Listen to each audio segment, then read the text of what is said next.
The Mixed Mornings and More podcast with Steph and Shawn. Now available daily. Good morning, world. Good morning. Happy Monday. It's January 9th, 5:30. Cha-ching. We still need to get that sound effect going for us. Cha-ching. For a raise for yes. us. Yes, please. Also, happy Monday, but happy New Year.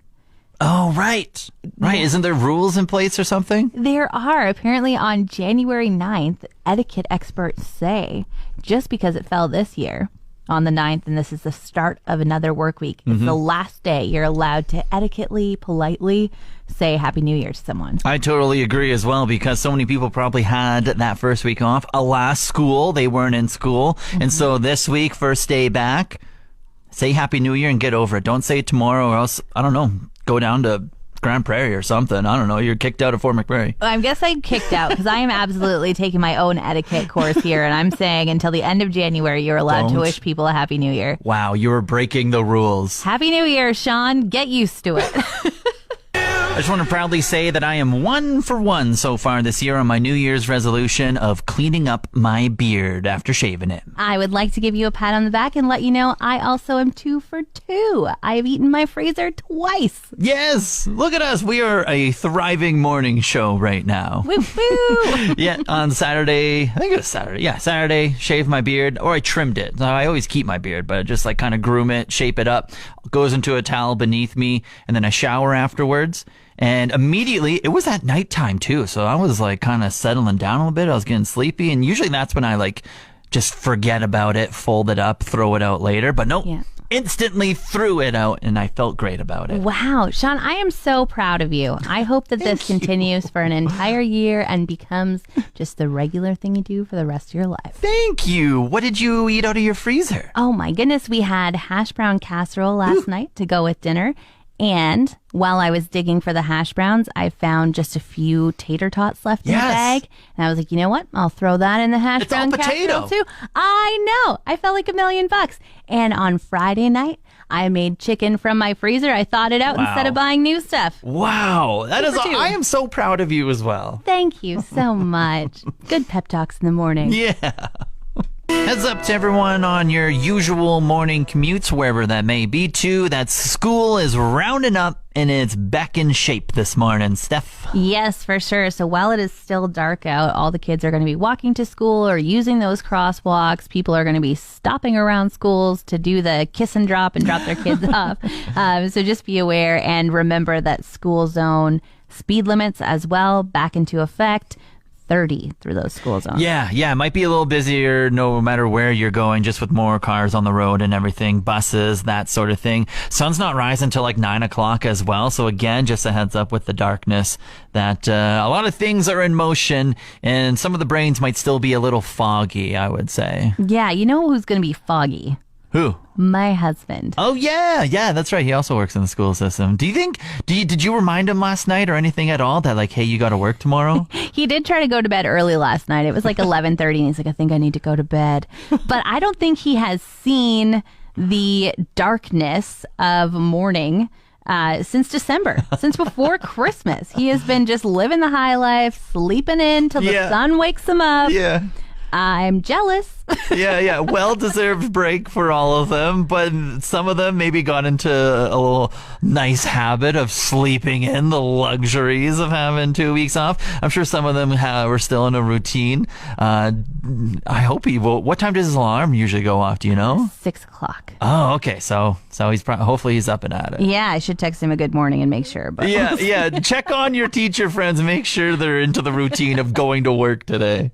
I had the same thought as plenty of people across the region did over the weekend, and that is to wash my damn car, Steph. Oh, you do have a white car, but is it white anymore?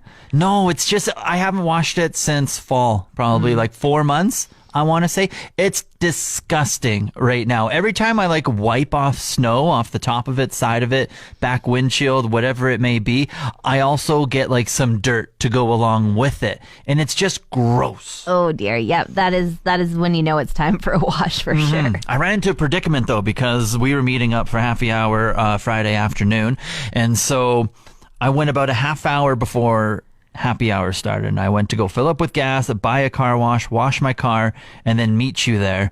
But by the time 1:30 to in the next 20 minutes to 1:50 rolled around, I was still waiting in line to wash my car. And then I went through the ultimatum of like kind of, all right, do I wash my car and be late for happy hour, or do I go to happy hour and then just wash it another time? Because the ticket's good till like the 26th or something, so I can wash it whenever. Oh, yeah. I mean, I'm a very understanding person. I would have allowed you to wash your car and be a few moments late, leave me sitting at that table.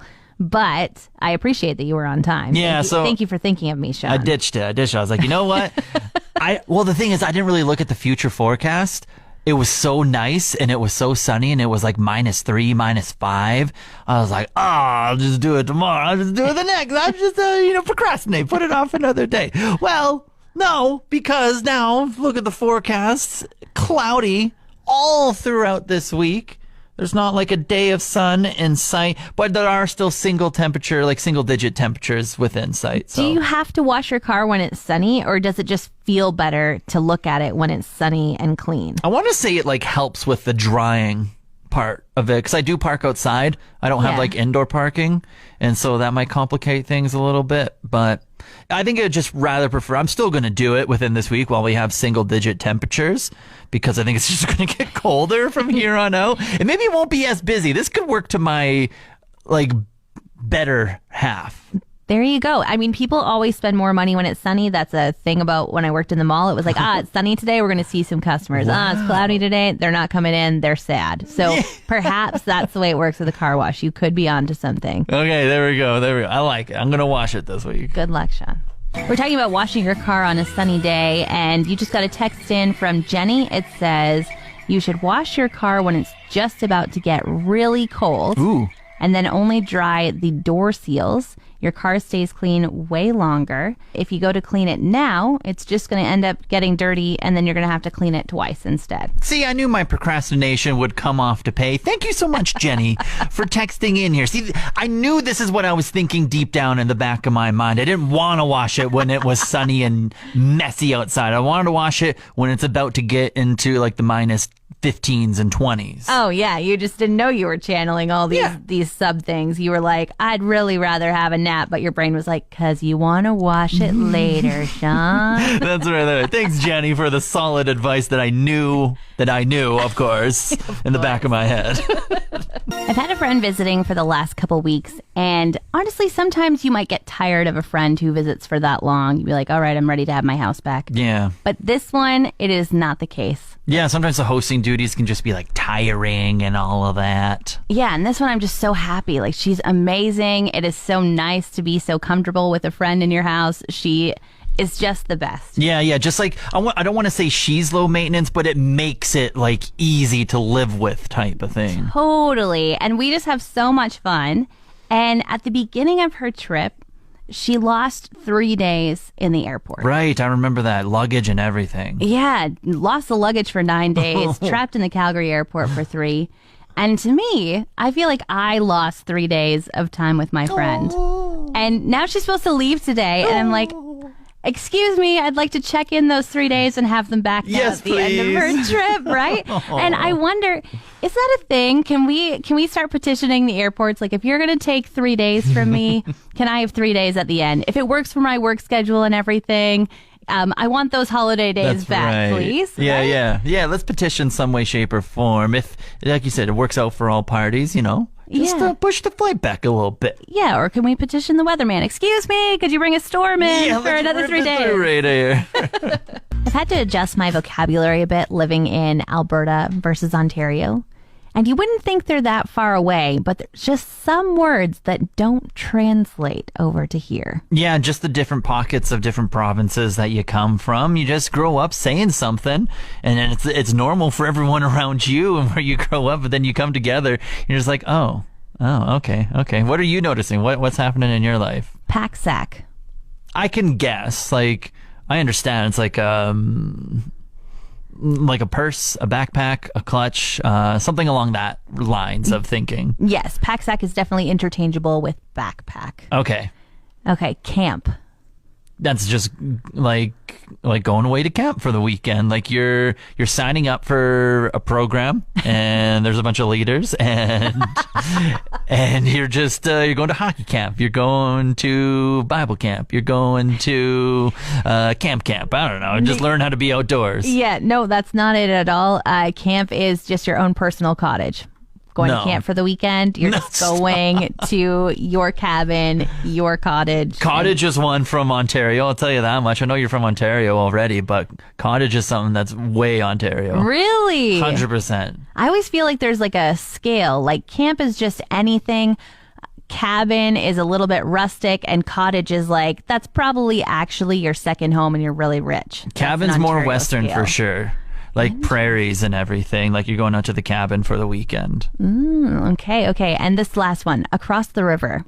Across the river? Gonna go across the river. That's just legit. Like you're going to the other side of the river. I don't know. You're going to Michigan. Yes, you're going to get gas. Yes.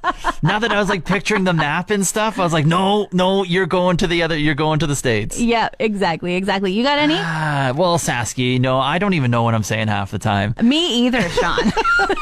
But like bunny hug is obviously the number one thing that comes up. You're wearing a bunny hug type of thing. Which is a sweater, Right. I've learned. Like a hoodie though, right? It's not just like a cardigan. Yeah, it has the hood on the back. It has the pouch on the front. That's a bunny hug. It always will be. It always has been. And grid road, you've had to explain to me a couple times. Oh, yeah. Grid road. That's like just going out into the backcountry, and everything's like a mile by a mile. Like everything is just literally a grid, like squares, just mile by mile. And if it's not, then it's 2 miles. Everything's literally a grid. It's really easy. Okay. The back roads in Sasky, baby. ODRs? ODR, oh yeah, outdoor rinks. I mean, outdoor rinks, not a big deal. To me, it sounds like odors. I'm gonna go hit up some ODRs this weekend. You're like, oh, what do you want to smell this weekend? I don't know if that one's straight Sasky or that must be Canada wide. It has to be ODR. I had never heard of it in my life in Ontario, but maybe I just wasn't an ODR user back then. Yeah, text 780-791-1037. Let us know where you're from and if you've heard ODR before. I think that's more than Sasky. We're learning about phrases that are just kind of place specific. So Northern Ontario, you all got some like pack sap and camp, something along those lines. Backpack. Yeah, when I go to my camp, I take my pack sack, and it seems that I have found a lot of friends. So many people are like, I'm from Thunder Bay. Where are you from? They're all coming out on Facebook in our comments. I'm from Sault Ste. Marie, and we say it too. Yeah. So you found a nice little huddle of people that you can just be like, one of us, that type of thing. Manitoba, I forgot about this. Manitoba has a very specific one, and it's socials. Social. And it's like a party. It's like not any type of party. It's like a party to raise money for a wedding. And it's not a stag. It's not a stagette. It's not a bachelor party. It's just a party where both the people engaged are hosting all of their friends. And I think they raise money for their wedding. Okay. In Ontario, we call that a stag and doe. A who? A stag and doe. And both the groom and the bride go, and everybody raises money for them. Okay.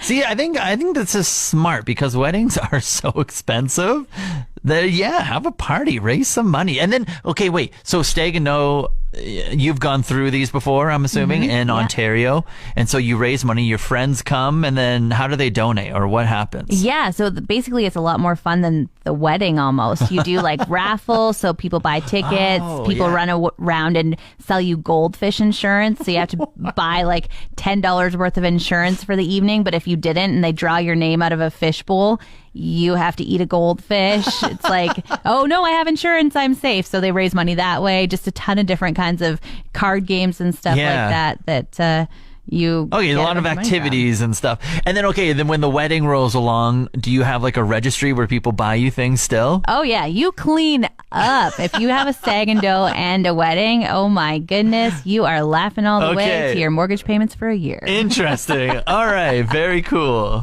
I've been a single man for about, I want to say 3 months here, Steph. Yeah. I've had some time to download the classic dating apps that come with being single. So I figure I'm going to break down what I think are the top 3 apps within the region, okay? Yeah, help us out. Let us know. All right, coming in at number 3, you have the Bumble, okay? Oh, number 3. Okay. Yeah, this is, so top 3, this is the worst, because it is the worst. This is the app for where, like, the ladies have to start the conversation. Mm-hmm. The only thing is, ladies don't like to start the conversation. They like to be chased, and they don't like to, I will say on the majority of the occasion, they just don't know how to start a conversation. Like, on the surface, it sounds amazing.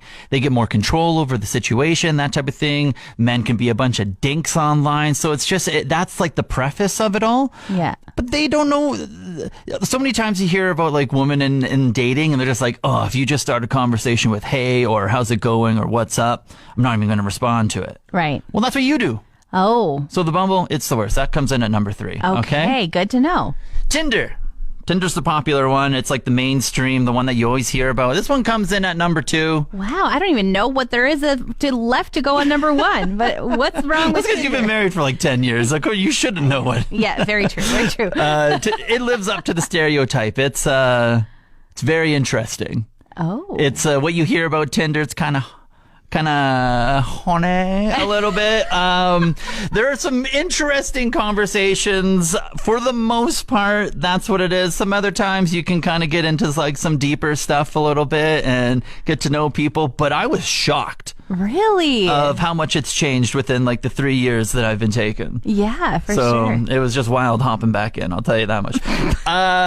Finally, number 1 is Hinge. Hinge? What even is Hinge? Hinge is like a more serious, I would say, type of dating app. It's like very, very, there's still the physical aspect of it where there's pictures and everything, but there's like conversation and prompts of like just getting to know people. Oh, cool. And you still like kind of swipe on people, but you have to like almost add a comment on a part of their profile on why you are like swiping and liking them. Why you're saying yes, I like you, not why you're saying no. Yeah.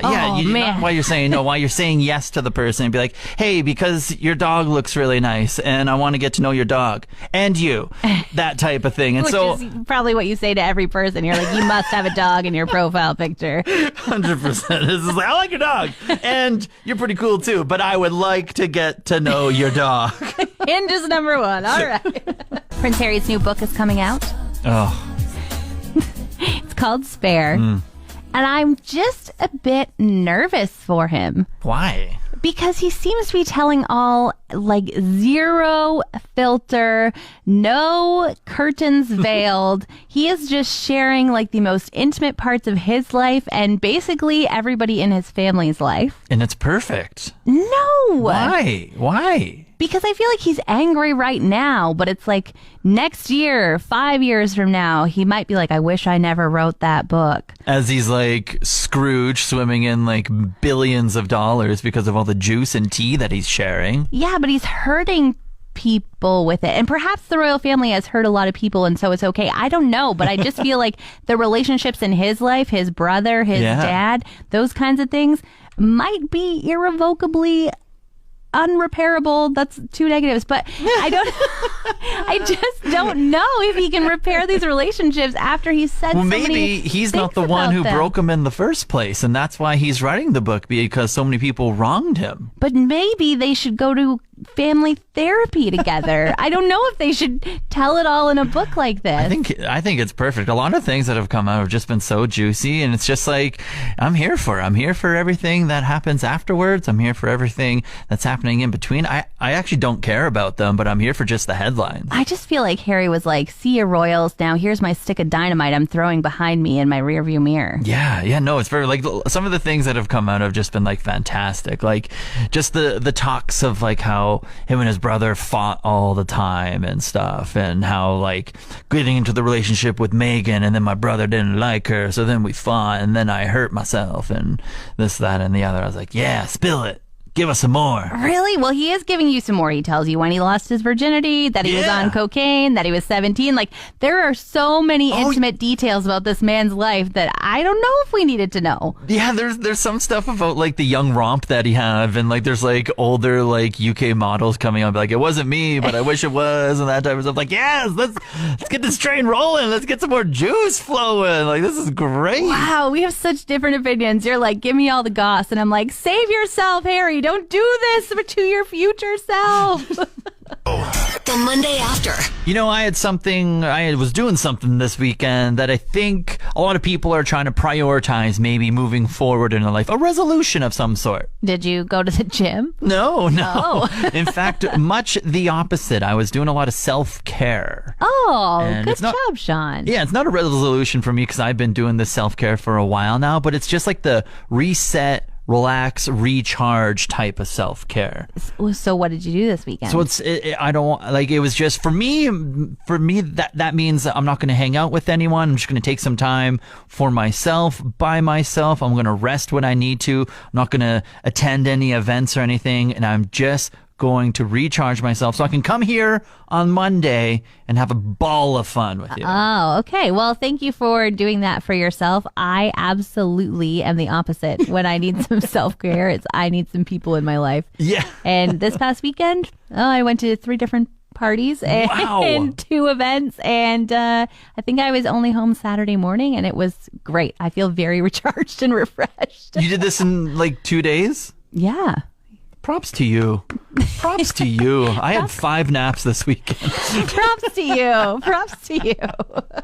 Today's a kind of a very happy and sad day all at once. It's very bittersweet, Steph. What's that? Today it is the last college football game of the season, and then the next one doesn't start till like September. So you're happy because you get to see me outside of work again? We can be friends in real life? No, that's not where the happy comes from. Oh. The happy comes from that it's the national championship and it's going to be a really good game and it should provide a lot of entertainment tonight. Oh, pardon me to think that it was all about me. Yeah, get over yourself over there, okay? I just want my friend back. You made me say no Saturdays for the last 13 weeks. Yeah. And now I don't get college football till September. Oh, and are you wishing that it returns really quickly? Are you hoping that it is a swift return and all these months pass by in the blink of an eye? Yeah, so the good thing is we got like spring practice coming up in like March or April, and then there's like summer break, and then we got fall practice, and then into September. So there are some like little glimpses of CFB hope in between, but you know the story of how important CFB is to me, right? I do, but I just wish you wouldn't wish away my summer as you wish for it to return. Like, you're just like, please pass quickly, July and August. I can't possibly deal with you without football on my TV screen. I think it's very simple. I broke up with a girl way back, like 8 years ago, because I wanted 13 Saturdays, and I'd give like 350 some odd days the rest to her, and she couldn't handle that. It's not true, though. He's like, I want 13 Saturdays, but if soccer's on, I can't come out that day either. The Olympics, not happening. Hockey, absolutely not. Because soccer's only till like 10 in the morning since it's in the UK. CFB was a full commitment on Saturday. CFB, college football, was like 10 a.m. to midnight every Saturday. Well, I have to say, as your non-girlfriend, but just your friend, I'm really happy that it's ending so that we can be friends again. So ladies, line up. I'm open till September. Want more of today's show? Download the Mixed Mornings and More podcast. Now available every weekday.